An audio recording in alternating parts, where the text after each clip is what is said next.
My district is the second largest district in the state. It's a big footprint of a rural area. I come to testify against House Bill 3008 today.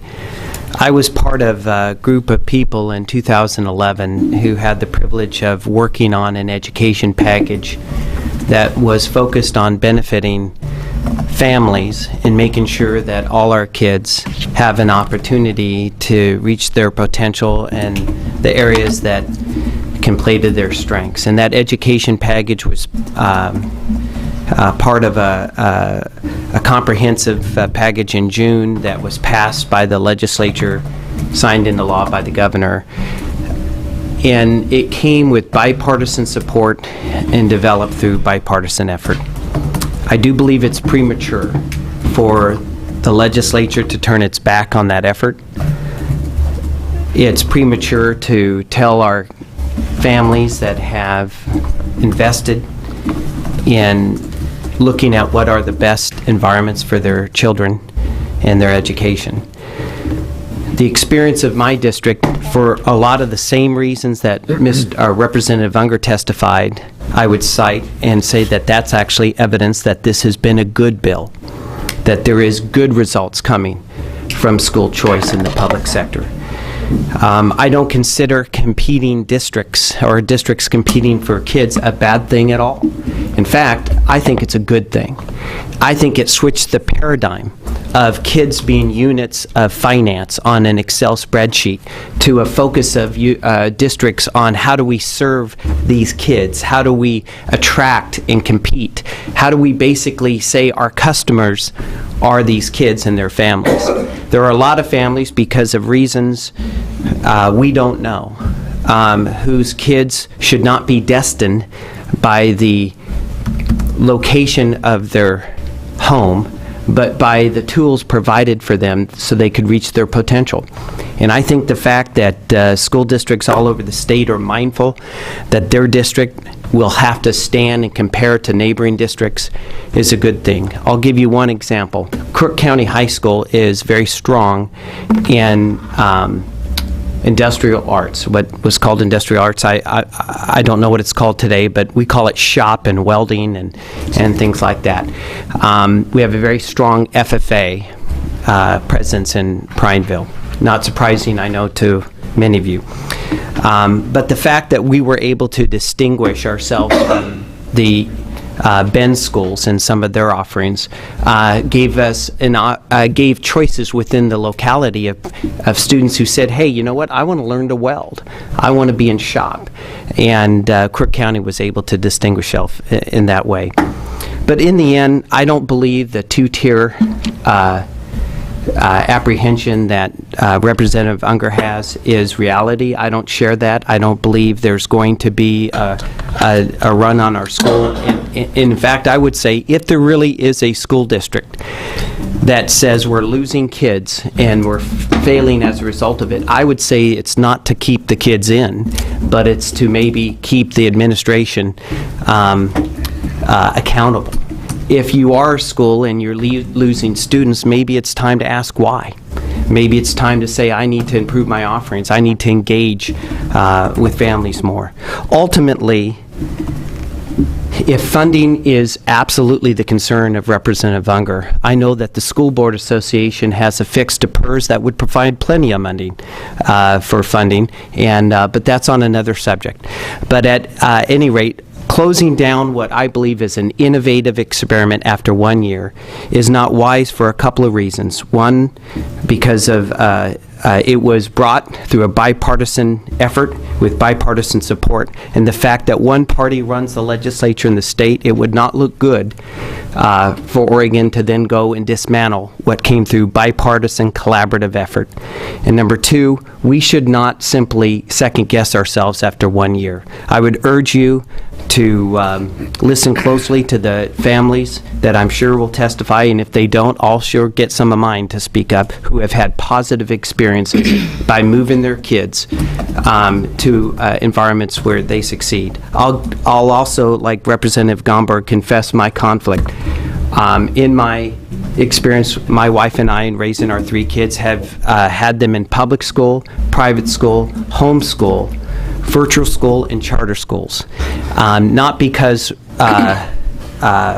we are unable to stay focused, but because of the uniqueness of our kids, and in one in particular that had some reading issues, we found that we had to identify what was the best environment for our kids year by year. And I was thankful that I live in a state where I was given those choices. And Oregon is known to have robust support and choices for families. I think we should stick to that task. Thank you, Madam Chair, and I'll answer any questions that the committee has for me. Thank you. Are there questions, Representative Parrish? Thank you. You might not know the actual answer to this, but can you tell me about the housing market in your community that you represent? And it is germane. I'll get there if they have questions after. Madam Chair, Representative Parrish, where I live in Crook County, we have the highest unemployment in the state. I think we suffered the worst housing crash in the state. I don't know the statistics, but I can guarantee you it certainly exceeded the downturn in your district. Follow up. I guess the question I would have, based on knowing that you've got high hunger, high unemployment, underwater, I think Deschutes County at one point was nearly entirely underwater.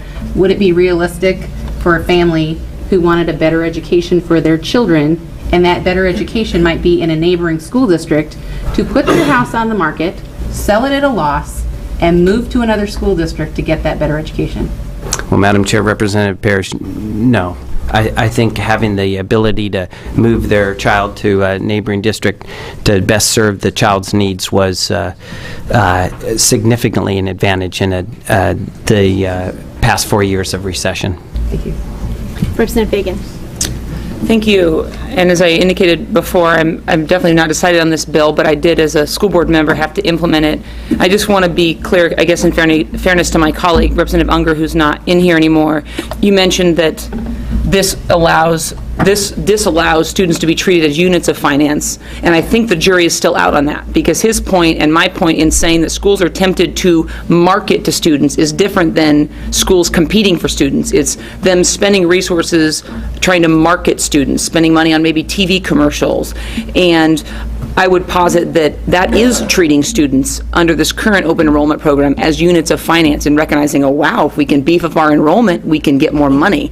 And I think that while that might not be the intention, I think it's certainly clear that that's a possibility of what's happening with this bill. And I believe, in fairness to Representative Unger, that's what he was saying. And again, you know, I'm not sure that I'm as concerned with our schools competing with each other as I am making sure that all of our students are able to compete in the world.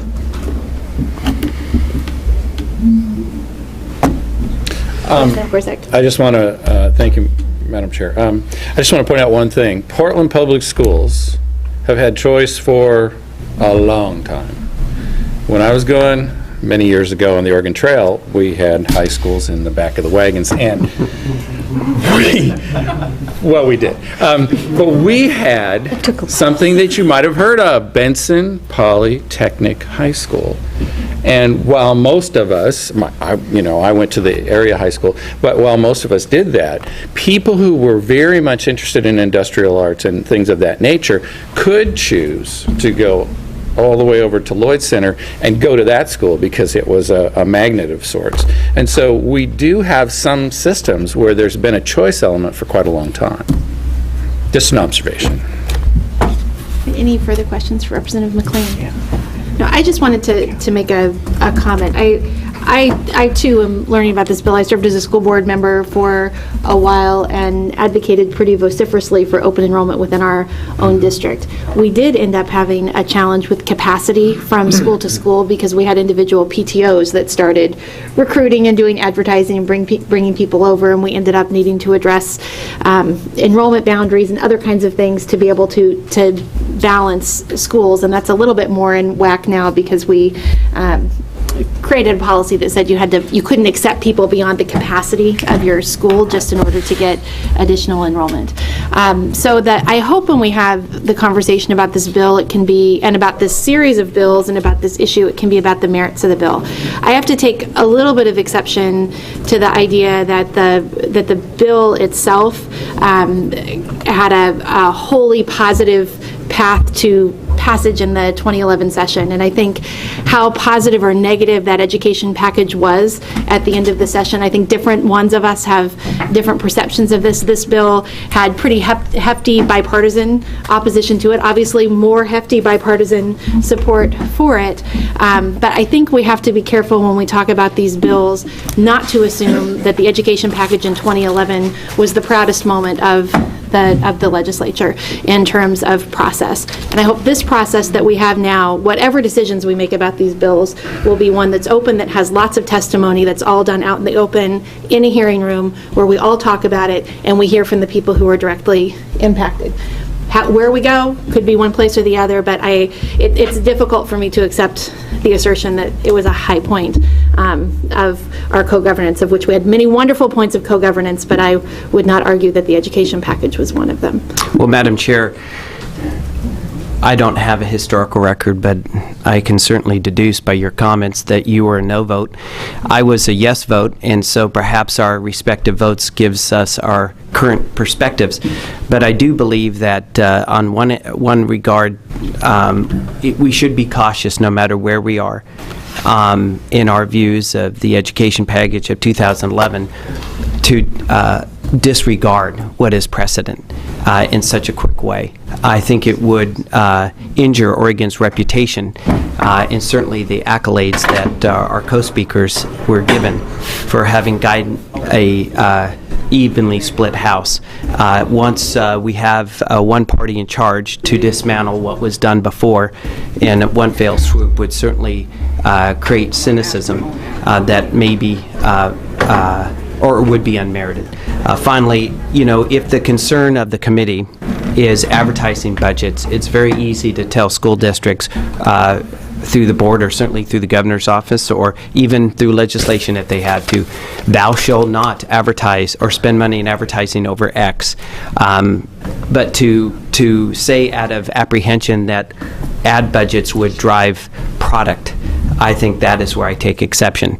Ultimately, the school system should serve the kids, and if a parent in a family believes that a child is better served in a neighboring district, then we would want to celebrate an engaged parent, an engaged child, to put them in an environment where they can be most successful, not out of fear of what might happen when we ratchet it to the bottom. Thank you, Madam Chair. Thank you very much. Thank you very much. And